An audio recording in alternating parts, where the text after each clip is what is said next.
ತಾನು ಹೇಳಬೇಕು ಅನ್ಕೊಂಡಿದ್ದ ಮಾತುಗಳನ್ನೆಲ್ಲ ಆರಾಧ್ಯಗೆ ಹೇಳಿ ಮುಗಿಸಿದ ಅಭಯ್, ನಿನಗೆ ನಾನು ಹೇಳಿದ್ದು ಅರ್ಥ ಆಯ್ತಾ? ನಿನ್ನ ಡಿಸಿಷನ್ ಏನು ಅನ್ನೋದನ್ನ ಕರೆಕ್ಟ್ ಆಗಿ ಇನ್ನು 5 ಮಿನಿಟ್ಸ್ ಅಲ್ಲಿ ನನಗೆ ಹೇಳು. ನೀನು ಇಲ್ಲೇ ಇರ್ತೀನಿ ಅಂದ್ರೆ ನಾನು ಡೆಲ್ಲಿಗೆ ಹೋಗ್ತೀನಿ, ಇಲ್ಲ ನಾನಿಲ್ಲಿ ಇರಲ್ಲ ಹೋಗ್ತೀನಿ ಅಂದ್ರೆ ನಾನು ನನ್ನ ರೂಮಿಗೆ ಹೋಗಿ ಪ್ರಶಾಂತವಾಗಿ ಮಲ್ಕೋತೀನಿ ಅಂತ ಹೇಳಿ ತನ್ನ ವಾಚಲ್ಲಿ ಟೈಮ್ ನೋಡ್ತಾ ಇದ್ದಾನೆ ಅಭಯ್. ಅಷ್ಟ್ರಲ್ಲೇ ಮುಗ್ದೋಯ್ತು, ಎಲ್ಲ ಮುಗ್ದೋಯ್ತು. ಹೀಗೆ ಮಾತಾಡಿ ಮೊದ್ಲು ಮದ್ವೆ ಮಾಡಿದ ಹುಡುಗಿಯನ್ನ ತಾನಾಗಿ ತಾನೇ ಮನೆ ಬಿಟ್ಟು ಹೋಗೋ ಹಾಗೆ ಮಾಡ್ದ. ಇನ್ನೊಂದು ಹುಡುಗಿ ಇರ್ತೀನಿ ಅಂದ್ರೂ ಕೂಡ ಅವಳು ಆಸ್ತಿಗೋಸ್ಕರ ಇದ್ದಾಳೆ ಅಂತ 1 ವಾರದಲ್ಲೇ ಅವಳನ್ನ ಮನೆಯಿಂದ ಆಚೆಗೆ ಹಾಕ್ತ. ಈಗ ಈ ಹುಡುಗಿ ಏನಂತಾಳೋ, ಇವನ್ ಮಾತನ್ನ ಇವಳು ಏನು ಅಂತ ಅರ್ಥ ಮಾಡ್ಕೊಳ್ತಾಳೋ ಅಂತ ತಲೆ ಮೇಲೆ ಕೈ ಹೊತ್ತು ಕೂರ್ತಾರೆ ಗೋಪಿನಾಥ್ ಹಾಗೆ ಕೃಷ್ಣವೇಣಿ ಅವರು. ಆದ್ರೆ ಆರಾಧ್ಯ ಮಾತ್ರ ಅಭಯ್ ಮಾತು ಏನು ಅರ್ಥ ಆಗದವಳಂತೆ ಹಾಗೆ ಕೂತಿದ್ದಾಳೆ. ಅಭಯ್ ಮಾತನ್ನೇ ಆಲೋಚಿಸ್ತಾ ಇರೋಳಿಗೆ ಒಂದಂತೂ ಸ್ಪಷ್ಟವಾಗಿ ಅರ್ಥ ಆಗ್ತಾ ಇದೆ. ತನ್ನಿಂದ ಒಂದು ಹುಡುಗಿ ಜೀವನ ಹಾಳಾಗ್ಬಾರ್ದು ಅಂತ ಅಭಯ್ ಹೀಗೆ ಹೇಳ್ತಾ ಇದ್ದಾನೆ ಅನ್ನೋದು. ಈಗ ಅವನು ಹೇಳಿದ ಹಾಗೆ ಇಲ್ಲಿಂದ ಹೋದ್ರೆ ಚಿಕ್ಕಮ್ಮ ಚುಚ್ಚು ಮಾತುಗಳನ್ನ ಆಡುತ್ತೆ. ಗಂಡನನ್ನ ಒಂದೇ ಒಂದು ದಿನಕ್ಕೆ ಬಿಟ್ಬಂದ್ಲು ಅಂತ ನನ್ನನ್ ಮಾತ್ರ ಅಲ್ಲ, ನನ್ನ ತಾಯಿ ಮತ್ತೆ ನನ್ನ ತಂದೆಯ ಮರ್ಯಾದೆನ ಕೂಡ ಬೀದಿಲಿ ಎಲ್ರೂ ನೋಡೋ ಹಾಗೆ ಮಾಡುತ್ತೆ. ಅದೇ ಇಲ್ಲೇ ಇದ್ರೆ ಇಷ್ಟ ಇಲ್ಲದೆ ಇರೋ ಜೀವನವನ್ನ ಮಾಡ್ತಾ ಪ್ರತಿ ಕ್ಷಣವೂ ನರಕವನ್ನ ಅನುಭವಿಸ್ಬೇಕು. ಎಲ್ಲದಕ್ಕಿಂತ ಹೆಚ್ಚಾಗಿ ಈ ಅಭಯ್ ನನ್ನ ಗಂಡ ಆಗಿರೋದಕ್ಕೆ ಎಷ್ಟು ಅವಮಾನಗಳನ್ನ ಎದುರಿಸ್ಬೇಕಾಗಿ ಬರುತ್ತೋ ಗೊತ್ತಿಲ್ಲ. ಈಗ ಇವೆರಡನ್ನ ಬಿಟ್ಟು ಮತ್ತೇನ್ ಮಾಡಿದ್ರೆ ನನ್ನ ಜೀವನ ಚೆನ್ನಾಗಿರುತ್ತೆ ಅಂತ ಅಂದ್ಕೊಳ್ತಾ ಇರೋವಾಗ್ಲೇ ಆರಾಧ್ಯಾಗೆ ಅಭಿರಾಮ್ ನೆನಪಾಗತ್ತೆ. ಹೌದು, ಅಭಿ ಮಾತ್ರ ನನ್ನನ್ನ ಅರ್ಥ ಮಾಡ್ಕೊಳ್ಳೋಕೆ ಸಾಧ್ಯ. ಭವಾನಿ ಆಂಟಿ ಕೂಡ ನನ್ನನ್ನ ಸೊಸೆಯಾಗಿ ಮಾಡ್ಕೋಬೇಕು ಅನ್ಕೊಂಡಿರೋದ್ರಿಂದ ಅವರಿಗೆ ಯಾವುದೇ ರೀತಿ ಅಭ್ಯಂತರ ಇರೋದಿಲ್ಲ. ಚಿಕ್ಕಮ್ಮ ಕೂಡ ಒಟ್ನಲ್ಲಿ ನಾನು ಆ ಮನೆಯಿಂದ ದೂರ ಆದೆ ಅಂತ ಸಂತೋಷವಾಗಿ ಇರ್ತಾರೆ ಅಂತೆಲ್ಲ ಮನದಲ್ಲೇ ಅಂದುಕೊಂಡ ಆರಾಧ್ಯ ನಾನು ಇಲ್ಲಿಂದ ಹೋಗ್ತೀನಿ ಅಂತ ಹೇಳೋ ಮೊದ್ಲೇ ಲ್ಯಾಂಡ್ ಲೈನ್ ಫೋನ್ ರಿಂಗ್ ಆಗಿದ್ರಿಂದ ಆರಾಧ್ಯ ಮಾತು ಅಲ್ಲೇ ಸ್ಟಾಪ್ ಆಗತ್ತೆ. ಆ ಫೋನ್ ಅಭಯ್ ಪಕ್ಕವೇ ಇದ್ದಿದ್ರಿಂದ ಮಗುವನ್ನ ಒಂದ್ ಕೈಲಿ ಎತ್ಕೊಂಡು ಮತ್ತೊಂದು ಕೈಯಲ್ಲಿ ಫೋನ್ ರಿಸೀವ್ ಮಾಡ್ತಾನೆ ಅಭಯ್. ಕನಿಷ್ಠ ಪಕ್ಷ ಹಲೋ ಅಂತ ಕೂಡ ಹೇಳಲಿಲ್ಲ ಅವನು. ಆದ್ರೆ ಆ ಕಡೆಯಿಂದ ಮಾತಾಡ್ತಾ ಇರೋದನ್ನ ಮಾತ್ರ ಮೌನವಾಗಿ ಕೇಳಿಸ್ಕೊಳ್ತಾ ಇದ್ದಾನೆ ಹೊರತು ಅದಕ್ಕೆ ಪ್ರತಿಯಾಗಿ ಹಾ ಹೂ ಏನು ಹೇಳ್ತಾ ಇಲ್ಲ. ಸರಿಯಾಗಿ 5 ನಿಮಿಷ ಆ ಫೋನ್ನ ಹಾಗೆ ಕಿವಿ ಹತ್ರನೇ ಇಟ್ಕೊಂಡು ಕೇಳಿಸ್ಕೊಂಡವನು ನಂತರ ಆ ಕಡೆಯವರು ಫೋನ್ ಕಟ್ ಮಾಡಿದ ಕೂಡ್ಲೆ ತಾನು ಕೂಡ ಫೋನ್ ಇಟ್ಟು ಆರಾಧ್ಯಾಳನ್ನೇ ತೀಕ್ಷ್ಣವಾಗಿ ನೋಡ್ತಾ ಸೀತಮ್ಮ ಅಂತ ಕೂಗ್ತಾನೆ. ಅಷ್ಟ್ರವರೆಗೂ ಇವರೆಲ್ಲರ ಸಂಭಾಷಣೆಯನ್ನ ಅಡ್ಗೆ ಮನೆಯಲ್ಲಿ ನಿಂತು ಕೇಳ್ತಾ ಇದ್ದ ಸೀತಮ್ಮ ಒಂದೇ ಹೆಜ್ಜೆಗೆ ಅಭಯ್ ಮುಂದೆ ಬಂದು ನಿಲ್ತಾರೆ. ಈ ಹುಡುಗಿಗೆ ಮೇಲ್ಗಡೆ ಇರೋ ರೂಮಲ್ಲಿ ಇರೋಕೆ ಏರ್ಪಾಟ್ ಮಾಡಿ, ನೀವು ಕೂಡ ಇನ್ಮೇಲಿಂದ ಅವಳ ಜೊತೆಗೆ ಇರಿ ಅಂತ ಹೇಳಿ ಮತ್ತೊಮ್ಮೆ ಗೋಪಿನಾಥ್ ಹಾಗೆ ಕೃಷ್ಣವೇಣಿ ಅವ್ರ ಕಡೆ ತಿರುಗಿದ ಅಭಯ್, ನಾನು ನನ್ನ ತೀರ್ಮಾನವನ್ನ ಬದಲಾಯಿಸ್ಕೊಳ್ಳೋದಿಲ್ಲ. ನೀವು ಮಾಡಿರೋ ಕೆಲ್ಸಕ್ಕೆ ನನಗೆ ಪ್ರಶಾಂತತೆ ಅನ್ನೋದೇ ಇಲ್ಲದಾಗಿದೆ. ಅದಕ್ಕೆ ಕನಿಷ್ಠ ಪಕ್ಷ 1 ವಾರವಾದ್ರೂ ಈ ಮನೆಯಿಂದ ದೂರ ಇರಬೇಕು ಅನ್ಕೋತಾ ಇದ್ದೀನಿ. ನಿಮ್ಮ ಸೊಸೆ ನೀವು ಅಂದ್ಕೊಂಡ ಹಾಗೆ ಈ ಮನೆಯಲ್ಲೇ ಇರ್ತಾಳೆ ಅಂತ ಹೇಳಿ ಮಗುವನ್ನ ಎತ್ಕೊಂಡು ಸೂಟ್ ಕೇಸ್ ತಗೊಂಡು ಮನೆಯಿಂದ ಆಚೆಗೆ ಹೋಗ್ತಾನೆ ಅಭಯ್. ಮನೆಯಿಂದ ಹೋಗ್ತಾ ಇರೋ ಅಭಯ್ ನನ್ನ ತಡೆಯೋಕಾಗ್ದೆ ಅಸಹಾಯಕರಾಗಿ ಹೋಗ್ತಾರೆ ಅವರೆಲ್ಲರೂ. ನಂತರ ಆರಾಧ್ಯ ಹತ್ರಕ್ಕೆ ಬಂದ ಕೃಷ್ಣವೇಣಿ ಅವರು ಅವಳನ್ನ ಮೇಲ್ಗಡೆ ಅಭಯ್ ರೂಮ್ ಪಕ್ಕದಲ್ಲಿ ಇದ್ದ ಮತ್ತೊಂದು ರೂಮ್ಗೆ ಕರ್ಕೊಂಡು ಹೋಗ್ತಾರೆ. ಆದ್ರೆ ಗೋಪಿನಾಥ್ ಅವರು ಮಾತ್ರ ಸಡನ್ ಆಗಿ ಈ ಅಭಯ್ ಈ ಹುಡುಗಿನ ಇಲ್ಲೇ ಇರು ಅಂತ ಯಾಕೆ ಹೇಳ್ದ? 5 ನಿಮಿಷದಲ್ಲಿ ನಿನ್ನ ತೀರ್ಮಾನ ಹೇಳು ಅಂದೋನು ಆ ಮಾತೆ ನೆನ್ಪಿಲ್ದೇ ಇರೋನ್ ಹಾಗೆ ಹೋಗ್ಬಿಟ್ನಲ್ಲ, ಯಾರು ಫೋನ್ ಮಾಡಿದ್ರು ಅಂತ ಮತ್ತೆ ಅದೇ ನಂಬರಿಗೆ ಕಾಲ್ ಮಾಡ್ತಾರೆ. ಆದ್ರೆ ಆ ನಂಬರ್ ಮತ್ತೆ ರಿಂಗ್ ಆಗ್ಲೇ ಇಲ್ಲ. ಹಾಗಾಗಿ ಯಾರೋ ಏನೋ ಅನ್ಕೊಂಡು ಫೋನ್ ಇಟ್ಟು ತಮ್ಮ ರೂಮಿಗೆ ಹೋಗ್ತಾರೆ. ಇತ್ತ ಕೃಷ್ಣವೇಣಿ ಅವರು ಆರಾಧ್ಯಳ ಹತ್ರ ಪ್ರೀತಿಯಿಂದ ಮಾತಾಡ್ತಾ, ಮಹಾಲಕ್ಷ್ಮಿ ಹಾಗೆ ಇದೆಯಾ ಕಣಮ್ಮ ನೀನು. ನಮ್ಗೆ ರಾಮನಾಥ ಅವ್ರ ಬಗ್ಗೆ ತುಂಬಾ ಚೆನ್ನಾಗಿ ಗೊತ್ತು. ನೀನು ಅವ್ರ ಮಗಳು ಅಂತ ಗೊತ್ತಾದ ಕೂಡ್ಲೆ ನಿನ್ನನ್ನ ಹೇಗಾದ್ರೂ ಮಾಡಿ ಈ ಮನೆ ಸೊಸೆ ಮಾಡ್ಕೊಳ್ಳೇಬೇಕು ಅಂತ ಅಂದ್ಕೊಂಡ್ವಿ. ಅಭಯ್ ಹೇಳಿದ ಮಾತುಗಳ ಬಗ್ಗೆ ತಲೆ ಕೆಡಿಸ್ಕೊಳ್ದೆ ಹಾಯಾಗಿ ಮಲ್ಗಮ್ಮ ಅಂತ ಆರಾಧ್ಯ ತಲೆ ನೇವರಿಸಿ ಅಲ್ಲಿಂದ ಹೋಗ್ತಾರೆ ಕೃಷ್ಣವೇಣಿ ಅವರು. ಇತ್ತ ಏನ್ ಮಾಡ್ತಾ ಇದ್ರಿ ನೀವು ಅಂತ ಕೇಳಿದ ಜಾನಕಿಯನ್ನ ಕೋಪದಿಂದ ನೋಡ್ತಾ ನಿಂತಿದ್ದಾರೆ ರಾಮನಾಥ ಅವರು. ನಿಮ್ಮನ್ನೇ ಕೇಳ್ತಾ ಇರೋದು, ಕೇಳಿದ್ರೆ ಏನು ಹೇಳ್ತಾ ಇಲ್ವಲ್ಲ ಯಾಕೆ?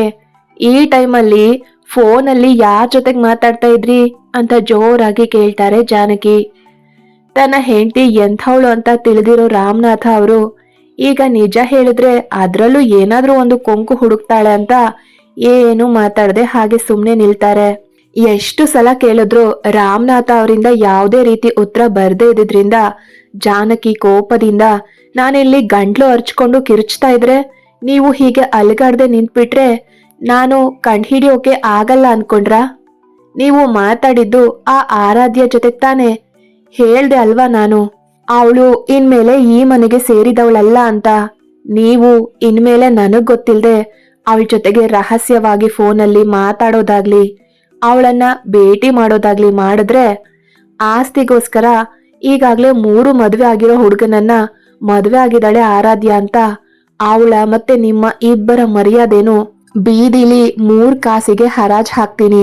ನಿಮ್ಗೆ ನನ್ನ ಬಗ್ಗೆ ಗೊತ್ತಿರೋದ್ರಿಂದ ಇದಕ್ಕಿಂತ ಹೆಚ್ಚಿಗೆ ಹೇಳೋ ಅವಶ್ಯಕತೆ ಇಲ್ಲ ಅನ್ಕೊಳ್ತೀನಿ, ನೆನ್ಪಿಟ್ಕೊಳ್ಳಿ ಅಂತ ಕಣ್ಣನ್ನ ದೊಡ್ಡದಾಗಿ ಮಾಡಿ ಹೇಳ್ತಾ ಅಲ್ಲಿಂದ ಕೋಪ ಮಾಡ್ಕೊಂಡು ರೂಮಿಗೆ ಹೋಗ್ತಾರೆ ಜಾನಕಿ. ಜಾನಕಿ ಮಾತನ್ನ ಕೇಳಿದ ರಾಮನಾಥ ಅವರಿಗೆ ಕೋಪ ನೆತ್ತಿಗೇರಿತ್ತು. ಆರಾಧ್ಯ ಜೊತೆಗೆ ಫೋನಲ್ಲಿ ಕೂಡ ಮಾತಾಡಬಾರ್ದ? ಇವಳು ಯಾರು ನನ್ನ ಮಗಳ ಜೊತೆಗೆ ಮಾತಾಡಬೇಡ ಅಂತ ಹೇಳಿ ನಮ್ಮಿಬ್ರನ್ನ ದೂರ ಮಾಡೋಕೆ? ಆರಾಧ್ಯ ಕೂಡ ಇವಳಿಗೆ ಮಗಳೇ ಅಲ್ವಾ? ಆದ್ರೆ ಅವಳ ಬಗ್ಗೆ ಇವಳು ಯಾಕೆ ಹೀಗೆ ಮಾತಾಡ್ತಾಳೋ? ಆದ್ರೆ ಆರಾಧ್ಯ ತಾಯಿ ಮಹಾಲಕ್ಷ್ಮಿ ಮಾತ್ರ ಜಾನಕಿಯ 2 ಮಕ್ಕಳನ್ನು ಕೂಡ ಆರಾಧ್ಯ ತರಾನೇ ನೋಡ್ತಾ ಇದ್ಲು. ಮಹಾಲಕ್ಷ್ಮಿ ಬದುಕಿದಷ್ಟು ದಿನ ಜಾನಕಿಯನ್ನ ಸೌತಿ ಹಾಗೆ ನೋಡ್ಲೇ ಇಲ್ಲ. ಆದ್ರೆ ಜಾನಕಿ ಮಾತ್ರ ಯಾಕೆ ಹೀಗೆ ಪ್ರವರ್ತಿಸ್ತಾ ಇದ್ದಾಳೆ ಅಂತ ಅಂದ್ಕೊಳ್ತಾರೆ. ಈ ಮದುವೆಯಿಂದನಾದ್ರೂ ನನ್ ಮಗಳು ಸಂತೋಷವಾಗಿದ್ರೆ ಅಷ್ಟೇ ಸಾಕು. ಅವಳ ಜೀವನದಲ್ಲಿ ಈ ಪಾಪಿಷ್ಟೆಯ ಕಣ್ಣು ಬೀಳಬಾರ್ದು. ಆರಾಧ್ಯ ಸಂತೋಷಕ್ಕೋಸ್ಕರನಾದ್ರೂ ನಾನು ಅವಳಿಂದ ದೂರ ಇರಬೇಕು ಅಂತ ತುಂಬಾ ಕಷ್ಟದಿಂದ ನಿರ್ಣಯಿಸ್ಕೊಂಡು ಇನ್ಮೇಲೆ ಆ ಮನೆಗೆ ಫೋನ್ ಮಾಡಬಾರ್ದು ಅಂತ ಅಂದ್ಕೊಂಡು ಮಲಗ್ತಾರೆ ರಾಮನಾಥ ಅವರು. ಇತ್ತ ಕೃಷ್ಣವೇಣಿ ಅವರು ಹೋದ್ ಕೂಡ್ಲೆ ಅವರು ಹೇಳಿದ ಮಾತಿನ ಬಗ್ಗೆಯೇ ಆಲೋಚಿಸ್ತಾ ಇದ್ದಾಳೆ ಆರಾಧ್ಯ. ಅಭಯ್ ಹೇಳಿದ ಮಾತುಗಳ ಬಗ್ಗೆ ತಲೆ ಕೆಡಿಸ್ಕೊಳ್ದೆ ಹಾಯಾಗಿ ಮಲ್ಕೋಬೇಕಾ? ಎಷ್ಟು ಸುಲಭವಾಗಿ ಹೇಳ್ಹೋದ್ರು ಅವರು. ಒಂದ್ಸಲ ನನ್ನ ಸ್ಥಾನದಲ್ಲಿ ನಿಂತು ಆಲೋಚಿಸಿದ್ರೆ ಆ ಮಾತನ್ನ ಹೇಳ್ತಾ ಇರ್ಲಿಲ್ಲ ಅನ್ಸುತ್ತೆ ಅವರು. ನನ್ನ ಚಿಕ್ಕಮ್ಮ ನನ್ನ ಸ್ವಂತ ತಂದೆ ಜೊತೆಗೆ ಮಾತಾಡಬಾರ್ದು ಅಂತ ಆಕ್ಷೇಪಣೆ ವ್ಯಕ್ತಪಡಿಸಿ ನನ್ನ ಅಕ್ಕಂದಿರ ಜೊತೆ ಕೂಡ ಮಾತಾಡಬಾರ್ದು ಅಂತ ಎಲ್ಲರನ್ನ ನನ್ನಿಂದ ದೂರನೇ ಇಟ್ರು. ನನಗೆ ಬುದ್ಧಿ ಬಂದಾಗಿನಿಂದ ನಾನು ಖುಷಿಯಾಗಿದ್ದ ದಿನಗಳೇ ನನಗೆ ನೆನಪಿಲ್ಲ ಅಂತ ಆಲೋಚಿಸ್ತಾ ಇದ್ದ ಆರಾಧ್ಯಾಗೆ ಭವಾನಿ ಅವರ ನೆನಪಾಗತ್ತೆ. ನಾವು ಆಸ್ತಿ ಅಂತಸ್ತಲ್ಲಿ ಅವರಿಗೆ ಸರಿ ಹೊಂದದೇ ಇದ್ರೂ ಕೂಡ ಕೇವಲ ಮಗ ಪ್ರೀತಿಸ್ತಾ ಇದ್ದಾನೆ ಅನ್ನೋ ಕಾರಣಕ್ಕೆ ನನ್ನನ್ನ ಅವ್ರ ಮನೆ ಸೊಸೆಯಾಗಿ ಮಾಡ್ಕೋಬೇಕು ಅಂದ್ಕೊಂಡವ್ರು. ಅವ್ರ ಜೊತೆಗೆ 1-2 ಸಲ ಮಾತಾಡಿರಬಹುದೋ ಏನೋ. ಅವರು ಆರಾಧ್ಯ ಜೊತೆಗೆ ಅಪ್ಯಾಯತೆಯಿಂದ ಮಾತಾಡ್ತಾ ಇದ್ರೆ ಅವರಲ್ಲೇ ತನ್ನ ಸ್ವಂತ ತಾಯಿಯ ಪ್ರೀತಿಯನ್ನ ಹುಡುಕ್ತಾ ಇದ್ಲು ಆರಾಧ್ಯ. ಎಕ್ಸಾಮ್ ಮುಗಿದ್ ಕೂಡ್ಲೆ ಊರಿಗೆ ಹೋಗಿ ಹೇಗಾದ್ರೂ ಮಾಡಿ ಚಿಕ್ಕಮ್ಮನನ್ನ ಒಪ್ಸಿ ಅಭಿರಾಮ್ನ ಪ್ರೀತಿ ಮಾಡ್ತಾ ಇರೋ ವಿಷಯವನ್ನ ಹೇಳಬೇಕು ಅನ್ಕೊಂಡಿದ್ಲು.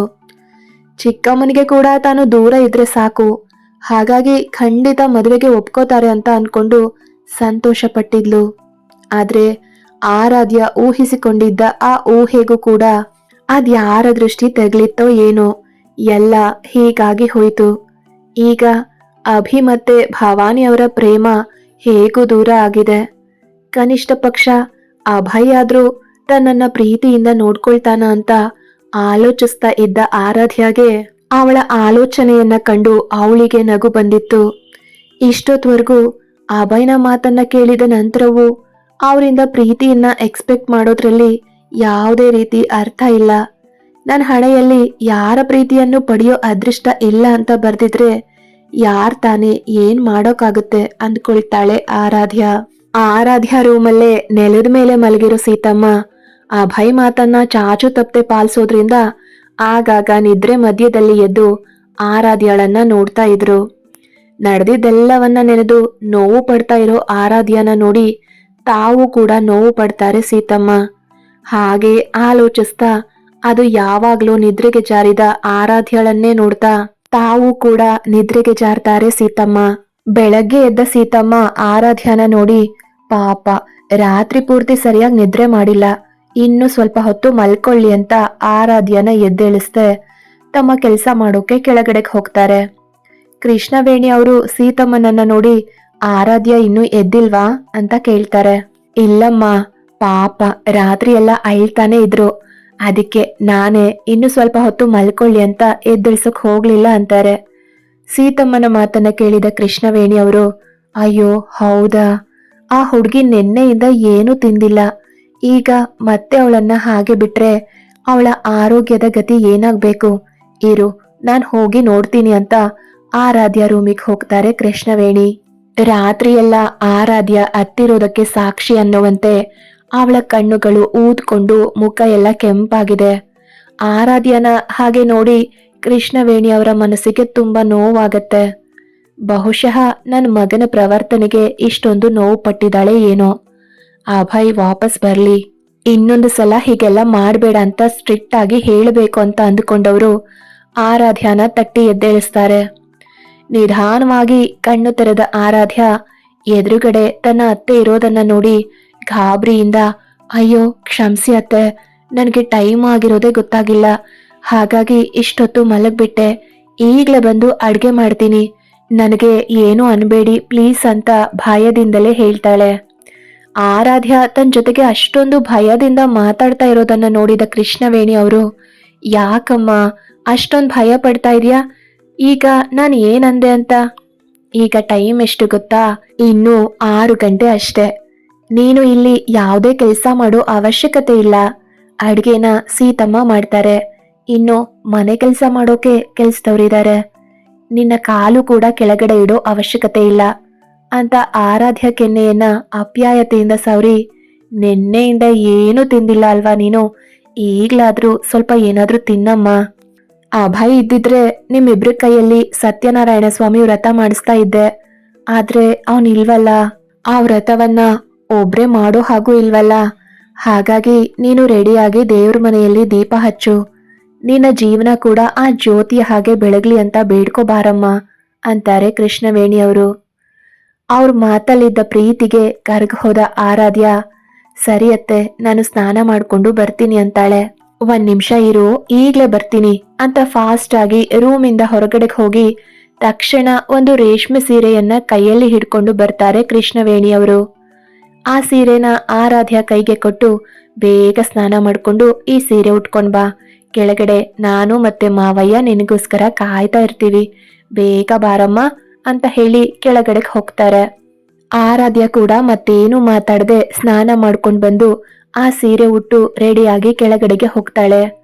ಯಾವುದೇ ಆಭರಣಗಳಿಲ್ದಿದ್ರು ಕೇವಲ ಅಭಯ್ ಕಟ್ಟಿದ ಮಂಗಳಸೂತ್ರದಲ್ಲಿ ಲಕ್ಷ್ಮಿಯ ಕಳೆ ಎದ್ದು ಕಾಣ್ತಾ ಇದೆ ಆರಾಧ್ಯ ಮುಖದಲ್ಲಿ.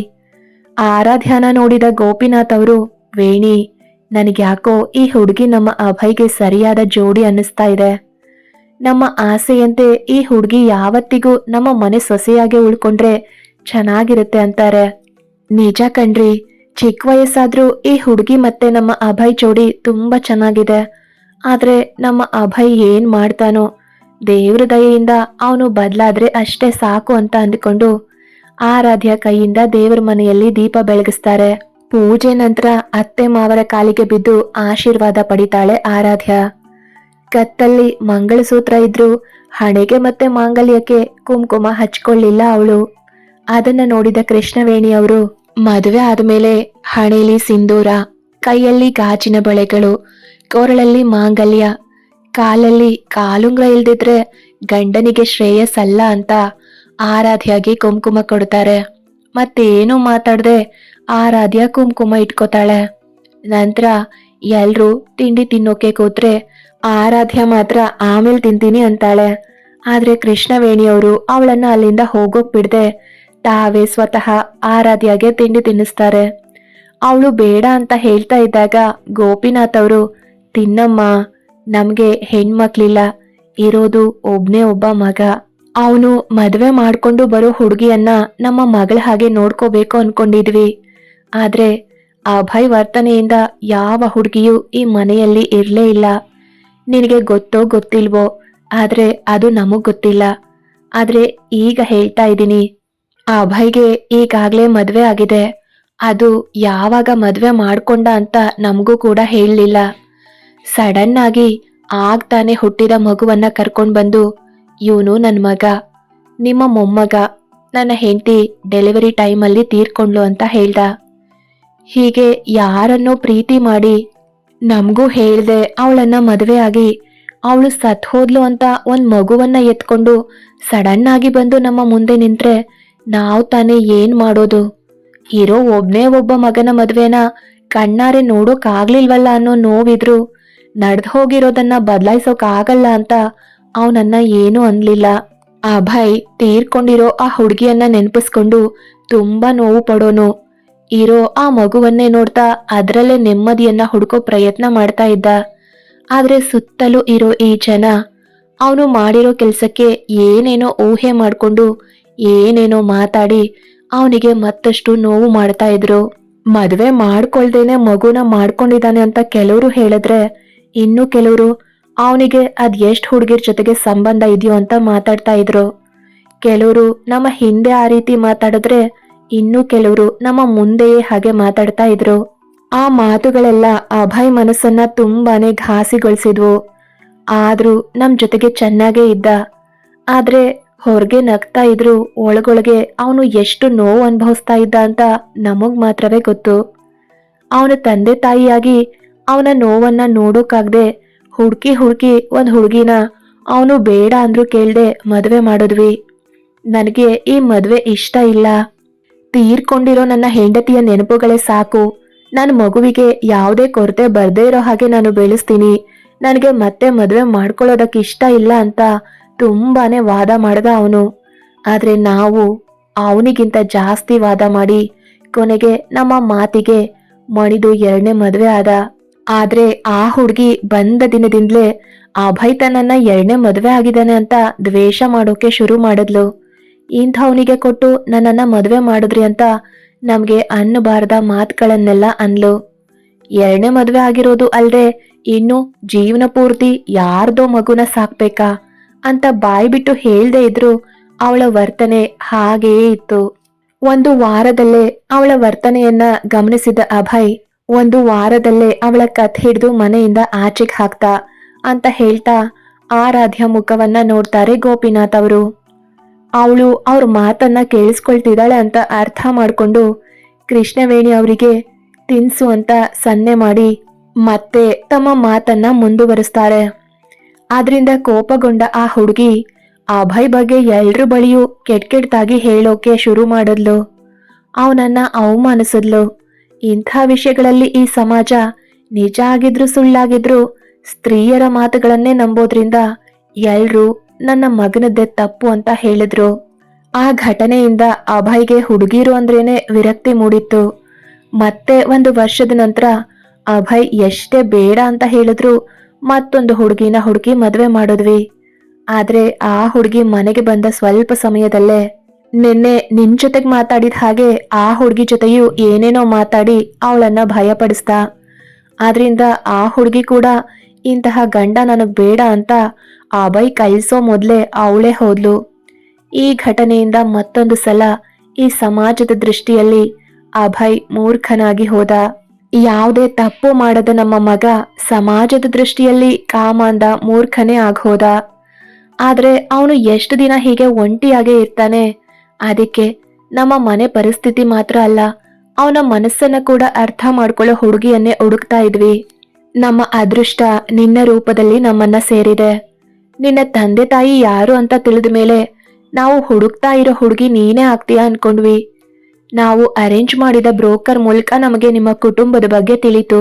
ನೀನು ರಾಮನಾಥ ಮತ್ತೆ ಮಹಾಲಕ್ಷ್ಮಿ ಅಕ್ಕನ ಮಗಳು ಅಂತ ಗೊತ್ತಾದ ಕೂಡ್ಲೆ ನಾವು ಈ ಸಂಬಂಧವನ್ನ ಹೇಗಾದ್ರೂ ಮಾಡಿ ಕೈ ತಪ್ಪಿ ಹೋಗದಂತೆ ನೋಡ್ಕೋಬೇಕು ಅನ್ಕೊಂಡ್ವಿ. ಹೇಗಾದ್ರೂ ಮಾಡಿ ನಿನ್ನನ್ನೇ ನಮ್ಮ ಮನೆ ಸೊಸೆಯಾಗಿ ಮಾಡ್ಕೋಬೇಕು ಅಂತ ನಿರ್ಧಾರ ಮಾಡಿದ್ವಿ. ಆದ್ರೆ ನಿನ್ನ ಚಿಕ್ಕಮ್ಮ ಈ ಸಂಬಂಧವನ್ನ ನಿನ್ನ ಅಕ್ಕ ಶ್ವೇತಾಗೆ ಫಿಕ್ಸ್ ಮಾಡ್ಕೊಂಡ್ರು. ಹಾಗಾಗಿ ನಾವೇ ಬೇಕು ಅಂತ ಒಂದು ಫೇಕ್ ಬಾಂಡ್ ಪೇಪರ್ ಮೇಲೆ ಕೆಲವೊಂದು ಕಂಡೀಷನ್ಗಳನ್ನ ಹಾಕಿ ಅದ್ರ ಮೇಲೆ ಅವರು ಸಹಿ ಹಾಕುವಂತೆ ಮಾಡಿದ್ವಿ. ಕೊನೆಗೆ ಅದರಲ್ಲಿರೋ ವಿಷಯಗಳನ್ನ ಓದಿ ನಿನ್ನ ಚಿಕ್ಕಮ್ಮ ಈ ಸಂಬಂಧ ಬೇಡ ಅಂತ ಕ್ಯಾನ್ಸಲ್ ಮಾಡಬೇಕು ಅನ್ಕೊಂಡ್ರು. ಆದ್ರೆ ನಾವು ಕೊಡೋ ಹಣಕ್ಕೆ ಆಸೆ ಬಿದ್ದು ನಿನ್ನ ಚಿಕ್ಕಮ್ಮ ನಿನಗೆ ಈ ಮದುವೆ ಮಾಡಿದ್ರು. ಆದ್ರೆ ಮತ್ತೊಂದು ಮದುವೆ ಅಂತ ಹೇಳಿದ ಕೂಡ್ಲೆ ಅಭಯ್ ತುಂಬಾ ಕೂಗಾಡ್ದ, ನಾನು ಯಾವುದೇ ಕಾರಣಕ್ಕೂ ಈ ಮದುವೆ ಆಗಲ್ಲ ಅಂತ. ಆದ್ರೆ ನಿಮ್ಮ ಅತ್ತೆ ನೀನು ಮದುವೆ ಮಾಡ್ಕೊಳ್ಳಿಲ್ಲ ಅಂದ್ರೆ ಸತ್ ಹೋಗ್ತೀನಿ ಅಂತ ಹೆದರಿಸಿದ್ರಿಂದ ಮತ್ತೇನೂ ಮಾಡೋಕ್ಕಾಗದೆ ನಿನ್ನ ಕುತ್ತಿಗೆಗೆ ತಾಳಿ ಕಟ್ತಾ ಅಂತ ಹೇಳ್ತಾರೆ.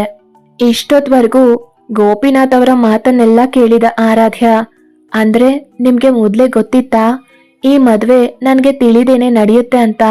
ನನ್ನ ಅಕ್ಕ ಇರೋ ಪ್ಲೇಸಲ್ಲಿ ನಾನಿರ್ತೀನಿ ಅನ್ನೋದು ಅಂತ ಕೇಳ್ತಾಳೆ ಆರಾಧ್ಯ. ಇಲ್ಲ ಕಣಮ್ಮ, ನಮ್ಗೆ ನಿನ್ಗೆ ತಿಳಿದೇ ಈ ಮದ್ವೆ ನಡೆಯುತ್ತೆ ಅಂತ ಗೊತ್ತಿರ್ಲಿಲ್ಲ.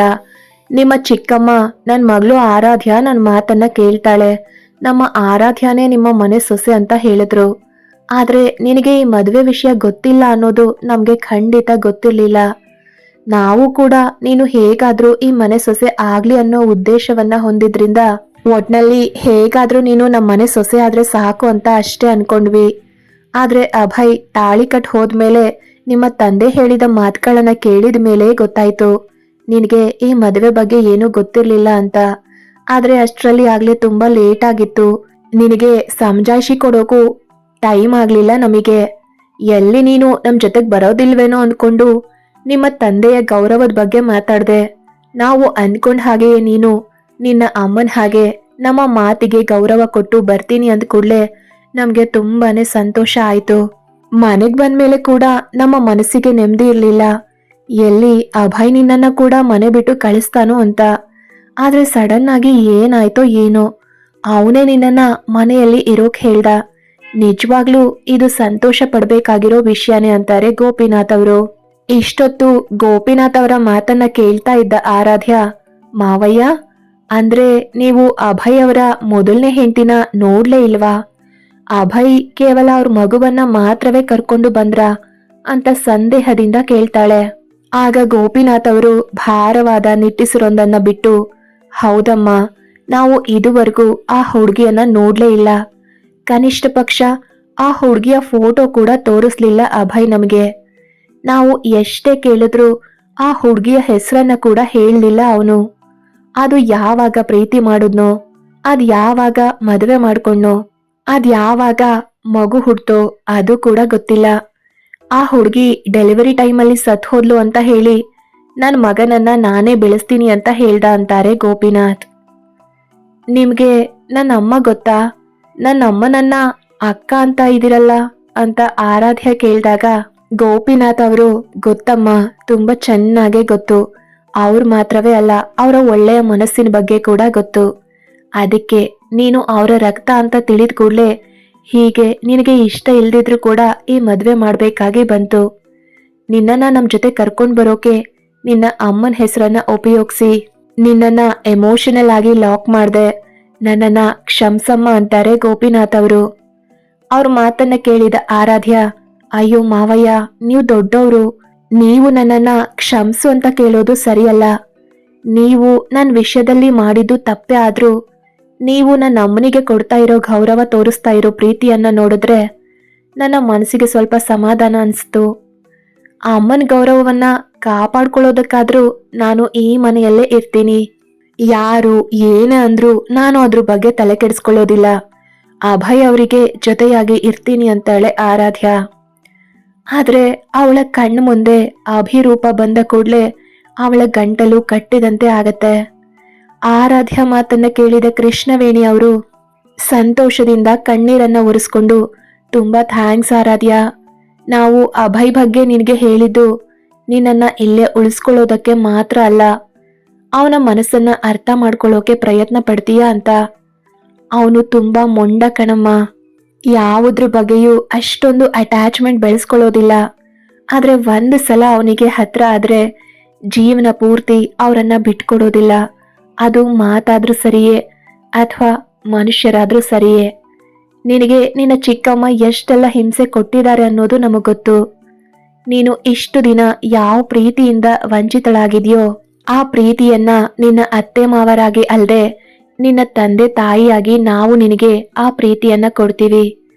ಅಭಯ್ ನಿನ್ನನ್ನ ತಾನು ಬರೋವರೆಗೂ ಇದ್ರೆ ಇರು, ಇಲ್ಲ ಅಂದ್ರೆ ಹೋಗು ಅಂತ ಹೇಳಿದಾನೆ. ಅದಕ್ಕೆ ನಾವು ಹೇಳ್ಬೇಕಾಗಿದ್ದನ್ನೆಲ್ಲ ಹೇಳಿದ್ವಿ. ನಿನ್ನನ್ನ ಇಲ್ಲೇ ಇರು ಅಂತ ಫೋರ್ಸ್ ಕೂಡ ಮಾಡೋದಿಲ್ಲ.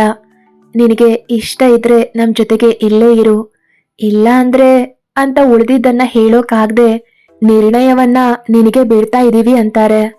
ಅವ್ರ ಮಾತನ್ನ ಕೇಳಿದ ಆರಾಧ್ಯ ಆಲೋಚನೆಯಲ್ಲಿ ಮುಳುಗಿ ಹೋಗ್ತಾಳೆ. ಈಗ ಯಾವ ನಿರ್ಧಾರನ ತೆಗೆದುಕೊಳ್ಳಿ ನಾನು?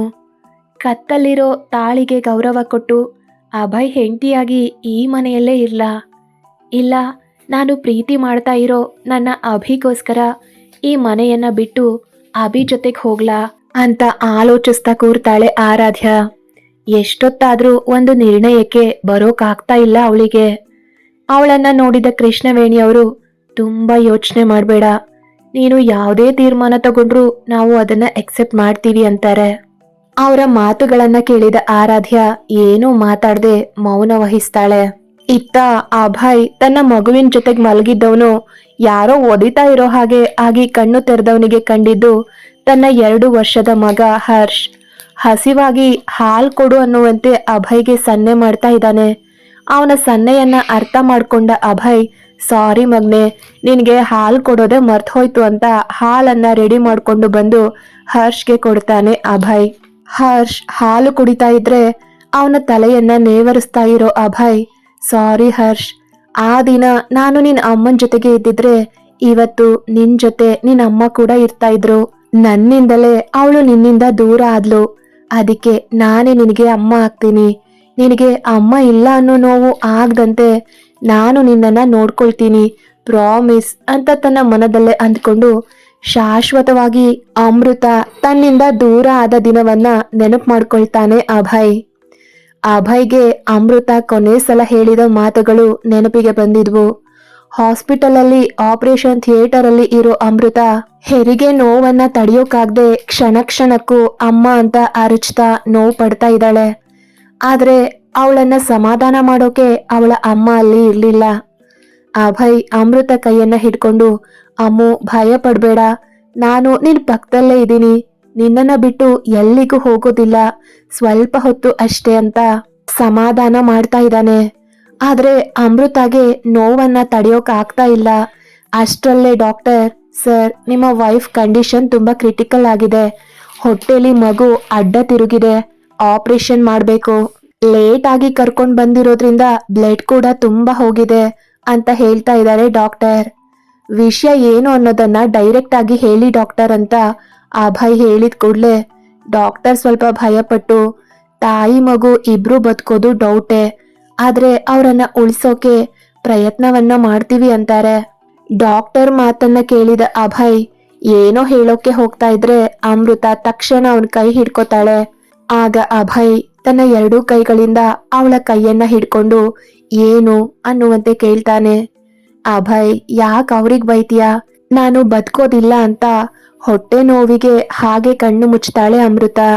ತಕ್ಷಣ ಅಭಯ್ ಅಮ್ಮು ಅಂತ ಜೋರಾಗಿ ಕಿರ್ಚಿ, ನೀನು ನನ್ ಪ್ರಾಣ, ನೀನಿಲ್ಲ ಅಂದ್ರೆ ನಾನು ಬದುಕ್ತೀನ, ಇನ್ಯಾವತ್ತು ಈ ತರ ಮಾತಾಡ್ಬೇಡ ಅಂತ ಕಣ್ಣಲ್ಲಿ ನೀರ್ ತುಂಬಿಕೊಂಡು ಹೇಳ್ತಾನೆ ಅಭಯ್. ನಾನು ಬದುಕಿ ಏನು ಲಾಭ ಇಲ್ಲ ಅಭಯ್, ಆದ್ರೆ ನನ್ನ ಮಗು ಬದುಕ್ಬೇಕು. ನಾನು ಇಲ್ದೆ ನೀನು ಕೂಡ ಇಲ್ಲ ಅಂದ್ರೆ ನನ್ನ ಮಗುನ ಯಾರು ನೋಡ್ಕೋತಾರೆ ಅಂತಾಳೆ ಅಮೃತ. ಸಾಯಿಸ್ಬಿಡ್ತೀನಿ ನಿನ್ನ ಮಗು ಅಂದ್ರೆ. ನಿನ್ನ ಮಗು ಅನ್ನೋದೇನು? ನಮ್ಮ ಮಗು ಅನ್ನೋ. ನೀನು ನನ್ನವಳು ಅಂದ್ಮೇಲೆ ಮಗು ಕೂಡ ನನ್ನದೇ, ನಾನ್ ಬೆಳೆಸ್ತೀನಿ ಮಗುನ. ಒಂದ್ ವೇಳೆ ಯಾರಾದ್ರೂ ಕೊಡು ಅಂದ್ರು ಸಾಯಿಸ್ಬಿಡ್ತೀನಿ ಅವರನ್ನ ಅಂತ ಅಭಯ್ ಕೋಪದಿಂದ ಹೇಳ್ತಾ ಇದ್ರೆ ಅಮೃತ ಮಾತ್ರ, ನನ್ ಮಗುನ ಚೆನ್ನಾಗಿ ನೋಡ್ಕೋ ಅಭಯ್, ನಾನಂತೂ ಬದುಕೋದಿಲ್ಲ ಅಂತ ನನಗೆ ಗೊತ್ತು ಅಂತ ಹೇಳ್ತಾ ಇದ್ದಾಳೆ. ಹುಚ್ಚು ಹಿಡ್ದಿದ್ಯೇನೆ ನಿನಗೆ? ನಮ್ಮ ಮಗುನ ನಾನು ನೋಡ್ಕೊಳ್ದೆ ಮತ್ಯಾರು ನೋಡ್ಕೊಳ್ತಾರೆ? ನನ್ನ ಪ್ರಾಣ ಇರೋವರೆಗೂ ಅದು ನನ್ನ ಮಗುನೇ. ಆದ್ರೆ ಹೀಗೆಲ್ಲ ಮಾತಾಡ್ಬೇಡ ಕಣೆ, ನೀನು ಹೀಗೆಲ್ಲ ಮಾತಾಡ್ತಾ ಇದ್ರೆ ನನ್ನ ಪ್ರಾಣವೇ ಹೋಗ್ತಾ ಇರೋ ಹಾಗೆ ಆಗ್ತಿದೆ ಅಂತಿರೋವಾಗ್ಲೇ, ಸರ್ ಪ್ಲೀಸ್ ಲೇಟ್ ಆಗ್ತಿದೆ, ನೀವು ಹೊರಗಡೆಗೆ ಹೋಗಿ ಅಂತ ಡಾಕ್ಟರ್ ರಿಕ್ವೆಸ್ಟ್ ವಾಯ್ಸ್ ಅಲ್ಲಿ ಕೇಳ್ತಾರೆ. ತಕ್ಷಣ ಅಭಯ್ ಅಲ್ಲಿಂದ ಹೊರಗಡೆಗೆ ಹೋಗ್ತಾನೆ. ಒಳಗಡೆ ಆಪರೇಷನ್ ನಡೀತಾ ಇದ್ರೆ ಹೊರಗಡೆ ಅತ್ತಿಂದಿತ್ತ ಓಡಾಡ್ತಾ ಇರೋ ಅಭಯ್ ಅದೆಷ್ಟು ಸಲ ದೇವರಲ್ಲಿ ಬೇಡಿಕೊಂಡೋ ಅವಳಿಗೆ ಏನೂ ಆಗ್ಬಾರ್ದು ಅಂತ. ಅಮೃತ ಈ ಸ್ಥಿತಿಗೆ ಕಾರಣ ಆದವರನ್ನ ನೆನಪಿಸ್ಕೊಂಡು ಮುಷ್ಟಿ ಬಿಗಿ ಮಾಡ್ತಾನೆ ಅಭಯ್.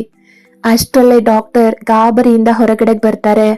ನಿಮ್ಮ ಹೆಂಡತಿಗೆ ಗಂಡು ಮಗು ಆಯ್ತು, ಆದ್ರೆ ನಾವು ಎಷ್ಟೇ ಪ್ರಯತ್ನ ಪಟ್ರು ನಿಮ್ಮ ಹೆಂಡತಿನ ಉಳಿಸೋಕಾಗ್ಲಿಲ್ಲ. Sorry, we tried our level best but she is no more ಅಂತ ನೋವಿನಿಂದ ಹೇಳಿ ಅಲ್ಲಿಂದ ಹೋಗ್ತಾರೆ ಡಾಕ್ಟರ್. ಡಾಕ್ಟರ್ ಹಿಂದೆಯೇ ಬಂದ ನರ್ಸ್ ಕಾಟನ್ ಬಟ್ಟೆಯಲ್ಲಿ ಸುತ್ತಿರೋ ಮಗುವನ್ನ ಅಭಯ್ ಕೈಯಲ್ಲಿಟ್ಟು ನಿರ್ಜೀವವಾಗಿರೋ ಅಮೃತ ದೇಹವನ್ನ ಅಭಯ್ಗೆ ಒಪ್ಸಿ ಅಲ್ಲಿಂದ ಹೋಗ್ತಾರೆ. ಇದೆಲ್ಲವನ್ನ ನೋಡ್ತಾ ಇರೋ ಅಭಯ್ಗೆ ಅಮೃತ ಸಾವಿಗೆ ಒಂದ್ ರೀತಿಲಿ ತಾನೇ ಕಾರಣ ಅನ್ನಿಸ್ತಾ ಇದೆ. ವಾಸ್ತವಕ್ಕೆ ಬಂದ ಅಭಯ್, ನೀನು ಚೀಟರ್ ಅಮ್ಮು, ಕೊನೆವರೆಗೂ ನನ್ ಜೊತೆಗೆ ಇರ್ತೀನಿ ಅಂತ ಹೇಳಿ ನನ್ನನ್ನ ಹೀಗೆ ಮಧ್ಯದಲ್ಲಿ ಬಿಟ್ಟು ಹೊರಟೋದೆ. ನೀನಿಲ್ದೆ ನಾನು ಇರೋದಿಲ್ಲ ಅಂತ ತಿಳಿದು ಮಗುನ ನನ್ನ ಕೈಲಿಟ್ಟು ಹೋದೆ ಅಲ್ವಾ? ನೋಡು, ನಿನ್ನಿಂದಲೇ ಈಗ ನಾನು ಹೀಗಾಗಿದ್ದೀನಿ. ನಾನು ಮೂರ್ಖ ಅಂತೆ, ಕಾಮಾಂಧ ಅಂತೆ, ಹುಡುಗಿರ ಶರೀರವನ್ನ ಆಟದ ವಸ್ತುವಂತೆ ಭಾವಿಸೋನಂತೆ. ನೀನು ಇದ್ದಿದ್ರೆ ನನಗೆ ಈ ಮಾತುಗಳನ್ನ ಯಾರಾದ್ರೂ ಹೇಳೋಕೆ ಬಿಡ್ತಾ ಇದೆಯಾ? ಒಬ್ಬೊಬ್ರಿಗೂ ಗ್ರಹಚಾರ ಬಿಡಿಸಿ ಬಿಡ್ತಾ ಇದ್ದೆ. ಯಾಕೆ ನನ್ನನ್ನ ಬಿಟ್ಟು ಹೋದೆ? ನನ್ನ ಮಾತನ್ನ, ನನ್ನ ನೋವನ್ನ ಕೇಳೋಕೆ ಯಾರೂ ರೆಡಿ ಇಲ್ಲ. ಅಪ್ಪ ಅಮ್ಮ ಕೂಡ ಅವರಿಗೆ ಅನ್ಸಿದ್ದನ್ನೇ ಅವರು ಮಾಡ್ತಾರೆ. ಈಗ್ಲೂ ಕೂಡ ಮಾಡ್ತಾನೆ ಇದ್ದಾರೆ. ಬೇಡ ಅಂದ್ರು 3 ಮದ್ವೆ ಮಾಡಿದ್ರು.